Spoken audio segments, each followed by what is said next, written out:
ഇതൊരു തരം എരിവുള്ള മുളകാണ്. ഇതിനൊരു പ്രത്യേക മണമൊക്കെ ഉണ്ട്. ഇതിന് മാലിമുളകാണെന്നോ പേരെനിക്കറിയത്തില്ല കറക്റ്റായിട്ട്. ഇത് നല്ല എരിവൊക്കെയുള്ള ഒരു മണമുള്ള മുളകാണ്. ഇത് വയലറ്റ് കാന്താരി മുളക്. ഇതിൻ്റെ നല്ല വയലറ്റ് കളറിലിരിക്കും. ഇതിനും കാന്താരി മുളകിൻ്റെ അതേ എരിവും അതേ ഗുണവും ഒക്കെ തന്നെയാണ്. പക്ഷെ തണ്ട് ഇങ്ങനെ കറുത്തിരിക്കും. ഇതൊറ്റ ചെടിയാണ്. അതിൽ കുറേ ബ്രാഞ്ചൊക്കെ വന്നിട്ട് ഇപ്പോൾ കായ്ക്കാൻ തുടങ്ങിയിട്ടേ ഉള്ളൂ. ഇത് സിറ മുളകെന്നാണ് ഇതിൻ്റെ പേര്.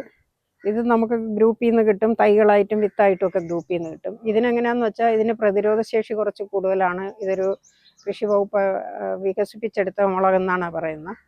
നല്ല ഈൽഡാണ്. അതിന് പെട്ടെന്ന് കീടാക്രമണം ഉണ്ടാകാറില്ല എന്നും പറയുന്നുണ്ട്. ഇതും സിറ മുളക് തന്നെയാണ്. ഇതിനകത്തൊക്കെ നിറയെ കാ പിടിക്കുന്നുണ്ട്. പച്ചമുളക് എല്ലാ വീടുകളിലും എന്നും വേണ്ട ഒരു സാധനമാണ്. ഇത് നമ്മൾ കൃഷിയെ താല്പര്യമുള്ളവർ പച്ചമുളക് എന്തായാലും ഒഴിവാക്കി